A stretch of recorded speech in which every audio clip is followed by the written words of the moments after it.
welcome back to Book Talk with Cara. I am so delighted today to have my friend Kim Duffy with me.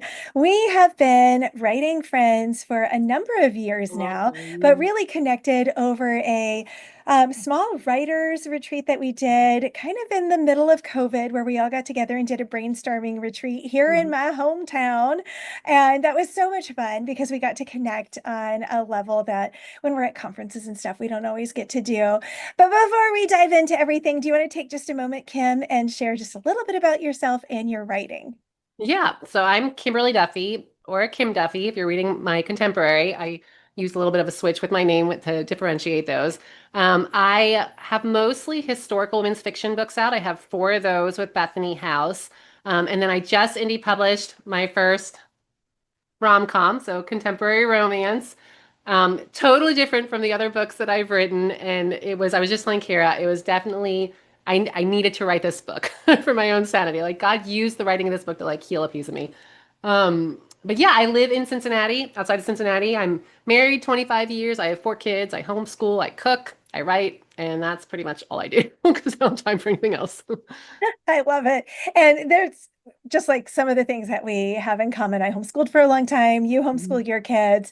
My son's actually getting ready to move to Cincinnati in a couple of weeks for a I saw job. that. Yeah, Yeah. I saw So that. I'll be spending more time in Cincinnati than I Oh, ever thought I cool. would. Yeah. Yeah, so it'll be fun. Yep. But your books, you have, traditionally your first four are these beautiful historical women's fiction. They're rich, robust. You feel like you're traveling somewhere in Mhm. your books. How did you start with those? What kind of was the thing that drew you into writing? So I've always loved historical fiction, and predominantly it's what I read. So either in the form of like classic literature, like Jane Eyre and The Secret Garden, or Austen, or even like contemporary written historical novels. Like especially Christian fiction. That's what I grew up reading. I loved it, but it intimidated me to write because I hated the idea of just getting it wrong, like getting history wrong. So I actually started my first book was a fantasy, which is kind of funny because I don't even read fantasy. I've read one fantasy book, some Brandon Sanderson book my husband made me read in my entire life. And then the next two were contemporary women's fiction. And then I won, ACFW used to do these like bidding things where you could bid on like sessions with writers. And I Yeah. won one with Christy Cambrin. And so we were talking about it, and she's like, Kim, she's like, I just feel like you're a historical fiction writer. Like that just seems to be where your heart is. And I was like, I'm so scared though. So I did an online course. I'm trying to remember the name of the author. I can't remember her name, but this was years ago. I did an online course on how to write historical fiction, and I felt equipped. So then I wrote A Mosaic of Wings, which is my first book that was contracted. And I just I had to learn how to be okay with messing things up sometimes, right? But even in contemporary fiction, you mess things up sometimes, right? But I love history. I really enjoy research, and so I was able to kind of marry those two things. I love it. And with Mosaic of Wings, it's set in India, and Mhm. that's a country you've lived in. Mhm. And so even though you were doing historical, you were setting it in a place, in a setting Yeah. that you love, you're passionate about, and it comes out in your writing. Thank So you. it was like this calculated risk. Yeah. Yeah, I read a series of books in high school set in India, and as far as I know, they're the only series of Christian fiction set in India. And there hadn't been anything in decades after that. And I love India. I'm fairly well traveled, and it's my favorite country in the world. I love India. And so I just really wanted to like share that with my readers, and I'm like, there's a hole in the market. There are no books set in India in Christian fiction. So I really want to share that with my readers, my love for this place. And so yeah, being able to set a historical novel in India was like a huge dream of mine. So I just feel really grateful that I was able to do that. That's so awesome. And when you've got a passion for a place or a story, it just comes out. And so with each of these, women's fiction, historical stories, you've got that hook, you've got that something that really brings out that passion. But now with the Meet Cute manuscript, it's totally different. It is. It's completely different. Oh, And it's so fun. I mean, I think I inhaled that book in like a day thank and a you. half. And it was, and I don't normally, I'm not the person who just gravitates to, Mm. contemporary romance or rom-coms, but it was so fun. I loved it. So tell us why you made that switch, because it's a big one. Yeah, it And, is and a big normally one. people would be like, oh, don't do that because it's Uh-huh. genre hopping and all that. But there was a reason that Yeah. you personally needed to do this. Yeah, and I do want to say I'm still writing historical fiction. I'm not done with that. So for those of you who love my historical fiction, like I'm still writing that. My agent has a book. I'm finishing up another one. So I really hope to be able to do both. That's my kind of long-term goal. I wrote the Meet-Cute manuscript because my family had walked through a lot of trauma, and we were processing an extreme amount of pain, lost, broken dreams. Um, just we were facing a lot, and I was very depressed. I physically, my body was responding to the stress and the trauma in really like not fun ways. And I had a lot of brain fog because of it. I wasn't sleeping and I couldn't write. I just couldn't write. And my books, my historical novels they're really complex stories and they're really layered and they deal with really heavy themes, a lot of grief and trauma. And I did not want to write that. Yeah. It was consuming my life and I just didn't want to go there. And I was really angry at things that had happened. I was angry at God. I was just trying to process a lot of heavy things. And so Yeah. I emailed my agent and I was like, I guess I'm done. Like I don't know what else to tell you, but I can't write right now. And she was like, so wisely, my agent's Rachel McMillan, but she very wisely was like, just write something different. She's like, you'll Mhm. get through this, but for now, just write something different. Just keep writing, but just pick something different. So I was like, well, what's totally different from my books? I'm like, I could write like fantasy or something, but I'm like, that's not really my thing. I'm like, I'm gonna write a rom-com. And I had a conversation with my mother years ago, and I'm like, one day I'd like to write like a light contemporary romance. And she like laughed at me. She's like, you can't do that. And I'm like, yes, I can, but I'm not like I I like exploring life through writing. So I tend to write heavier things. But I was in a position where I couldn't, so I wrote this book and I wrote it in like 6 weeks. Like it just came out of me. I didn't have to worry about the research aspect of things for the most part because I was setting it in a contemporary timeline. So I researched some stuff because it's mostly set in England. I researched some stuff about that. But it wasn't like this heavy deep dive thing I needed to research. And so that eliminated a lot of that pressure. And I just wanted something fun and sweet and light. And that's exactly what I wrote. And I enjoyed the process of it. And it felt very healing writing it, having written it. And then when I finished it, I was in a better place and still processing things. And actually the book I'm writing right now processes a lot of the things that I've walked through. But I was able to finish my historical, get it to my agent, start another one. So yeah, that's why I wrote I it. love that. Well, and I know there have been certain times because a lot of the legal suspense that I write is very front of the headlines, ripped from the Mhm, headlines, very much kind of issue driven, even though I don't always think of it that way. And then people be like, oh, this is your human trafficking book, or oh, this is this mhm. book. And I'm like, I didn't think, like, there's one book that I'm like, it's not a human trafficking book. And people are like, oh, yeah, that's your human trafficking book. And I'm like, okay, but they just kind of tend to have these kind of heavy themes. And like the Mhm, book that's coming out next year, I think is the most important book I've ever written.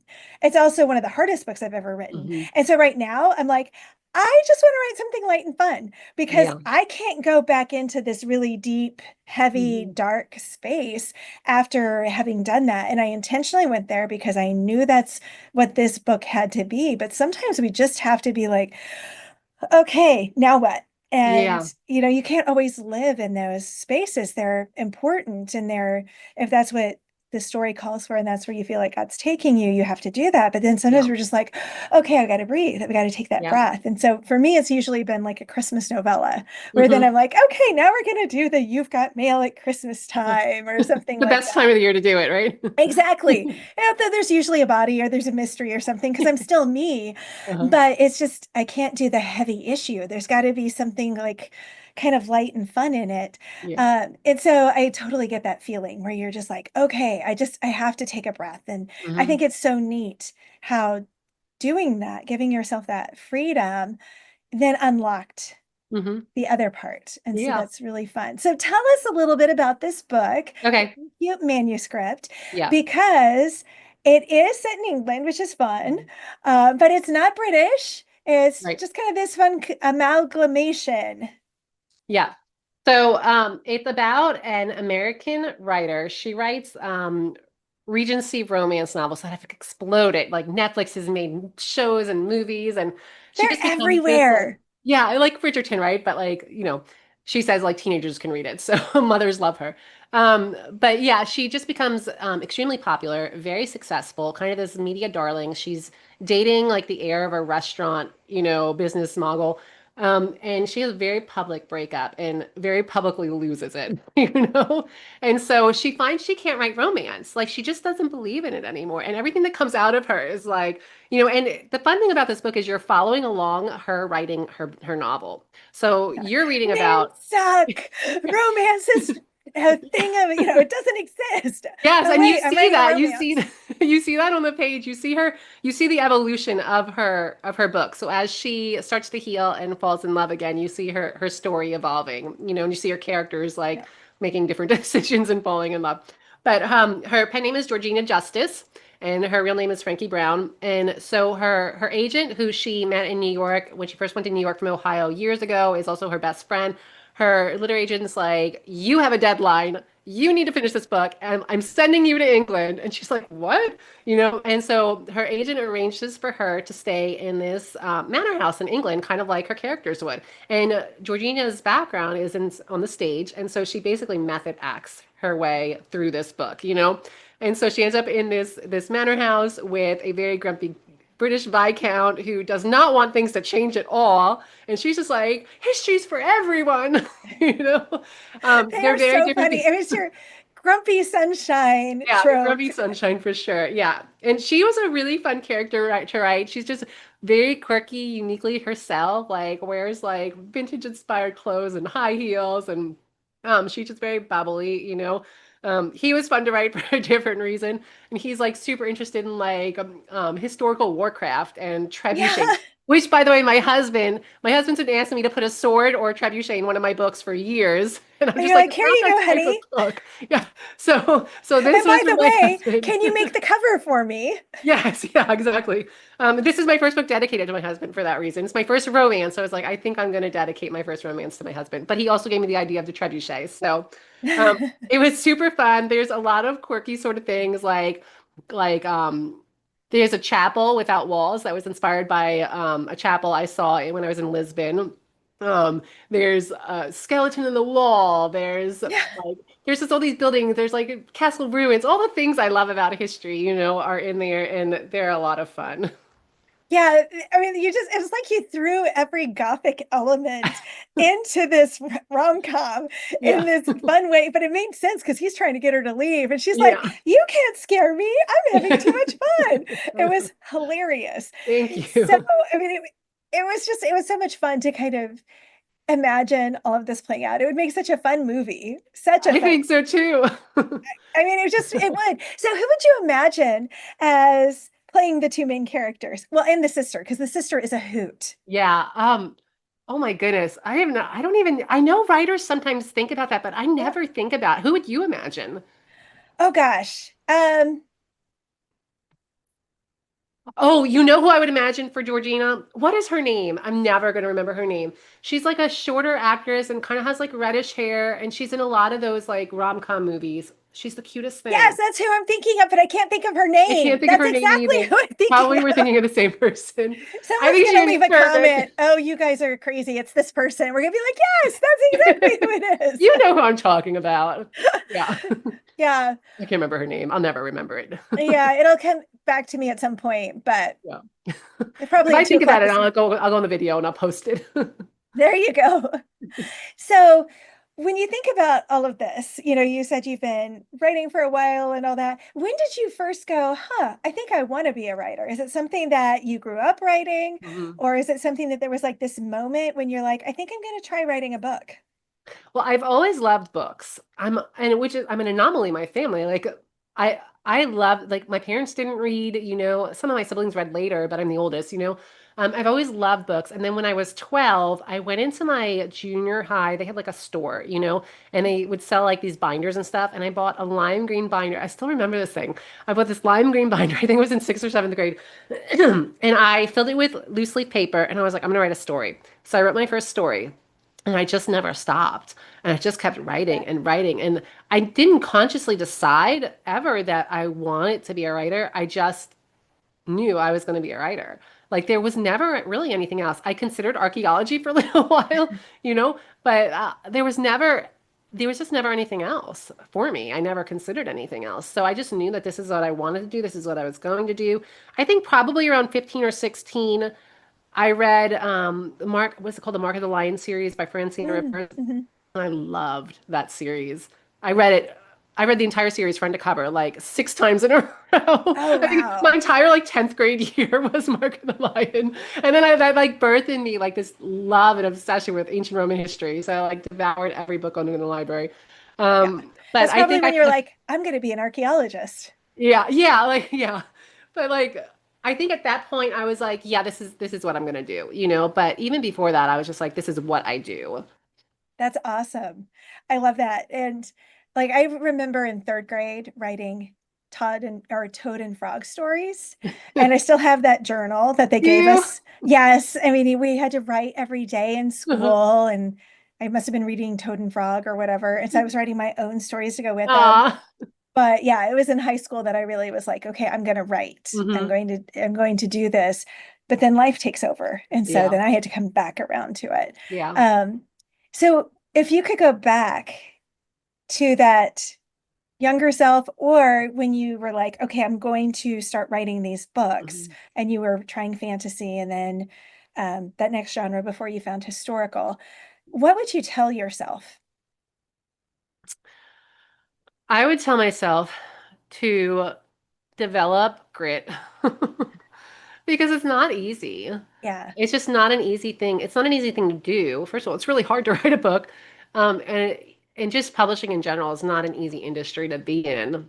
And you really have to have a lot of like stick-to-itiveness and drive to do it. But I think I would just tell myself, like, just keep pushing forward. You're gonna think that everything is a failure because that's what it feels like in this industry, you know? But it's not, I firmly believe that it's not like the end result. Like, this is not a sign of my success. Like the Mhm. success is in actually finishing a book, Yeah. and pouring things I love and have learned and truth into my writing. Like that's the successful part of it, is actually finishing it because a lot of people don't. Yeah, that's so true. So many people will get started and then they never actually get to the end. Yeah. And you've done that now 5 times with Well, more on more the than way. that, but most people haven't read the others. Yeah, well, that's Yeah. true because you got at least six and Yeah. a half plus all the others that you did Yeah. beforehand. So when you're writing, how many hours a day do you write? Um, So okay, I come about this differently. I hear all the time, like, write when you can, like 30 minutes here, 10 minutes here, and I cannot do that. Yeah. I can't sit there and write 10 minutes while my kids are in dance class. Like, it's never going to happen for me. I'm really not a balanced person. I'm never going to be a balanced person. Which So is why when, you wrote that book in 6 weeks. You were right, all exactly. in. Yeah, I just wrote the book. And that's honestly how I write. I when I'm drafting, I will try and write about 3 hours at a time. So that doesn't look like every day because I have 4 kids and I homeschool. But when I sit down to write, it's at least 3 hours. And then on the weekends, I'll write a lot more, sometimes 6 or 8 hours. And then like I'll go 4 months without writing anything, like if I'm Mhm. like editing or just in between books, I'll go months without it. And I feel like I need that because I'm like all in and then I Mhm. need to rest. I need a little season of rest to recover from that. And then I do that again. So that might seem unbalanced to some people, but it's what works for me. I love that. Well, and I think that's really helpful for, like aspiring writers to know, Mhm. or just it's interesting for people because we all have different Yeah. rhythms and different ways of approaching it. And like for me, if I take long gaps, like I'm now starting to hit a point where I'm editing some stuff because I'm doing some nonfiction stuff for Purdue, but like fiction, it's now going to have been several months since I have Hmm. created new fiction. There's going to be a startup cost for me. So for Yeah. me, it's actually better if I can just kind of stay in it Hmm. because then the startup cost, it's like there's rust and Yeah. I have to get going. And so that Mhm. can I'm like, I'd rather just stay in it. Yeah. But at the same time, I know I needed that break. It says Hmm. this really interesting, giving myself the chance to just Yeah. kind of breathe. And there's been a lot of travel. And I'm like, I needed those new experiences because the creative well was getting a little low. And so I was Yeah. like, okay, giving myself permission. But now I'm like, okay, I got to write that stupid proposal. Blech. Oh, I hate writing proposals. I can't stand it. If anybody loves writing proposals and you want to help me write one, let me know because I hate them. I know I hate Just them let me so write the much. book. Synopsis. Oh, who wants to do Yeah, that? I know. They're I think we so bad. just, there's not one right or wrong way. People are always asking for advice, and I'm just like, it's just, you have to figure out what works for you, and that's going to take trial and error. So just get Yeah, to it, sit down, sit your butt down, write, and just see what works. exactly. Exactly. All right. Last question. Yeah. If you could be a character in one of your favorite books, who would you be? Oh my goodness. I would definitely be Frankie Brown in this one, like 100%. First of all, my historicals, like I love history, but I do not want to live in the 19th century, okay? Oh, Like when people died of a toothache, like that doesn't yeah, sound fun to me. I And know. also, I put my characters through complete misery, so I definitely don't want to be any of them. But I think Frankie's like lived the life that I kind of daydreamed about, like coming to England and exploring history and castles and meeting a cute, I met my cute guy and I met him in India, but Yeah. like, meeting this cute guy and having this romance, and she's writing books and she's doing all the things I love. She's wearing pretty dresses. Like I just think, Yeah. and now she gets to live in a house, in like a manor house, like a 19th or wait, 17th century manor house with a castle on the grounds. And I mean, I can't think of anything more fun. So definitely her life. I love that. So, where can people go to learn more about you and your books? Is it Kimberly Duffy or Kim Duffy? Where do Yeah. they go? So my website is kimberlyduffy.com, which my website is not updated. My cover designer is also my website designer, and he has not gotten to it yet. So you won't find my new book on there yet, my husband. Um, but you will soon. But kimberlyduffy.com. And then I'm pretty active on Instagram. So it's Kimberly Duffy author on Instagram. I don't post, I probably post like once a week or so, but I'm really active on my stories and I love interacting with readers and friends through my stories. I post a lot about like food and homeschooling and my kids saying funny things, and like I just have a lot of fun there. So you can find me there. You can find me on Facebook, but I'm never on it. Yeah, I think that's kind of how I am too. Like, not loving that as much. No. Oh, But you can find me on TikTok, and I'm not supposed, I really shouldn't be on TikTok. My kids tell me I'm so cringy, but you can find me there too. that's awesome.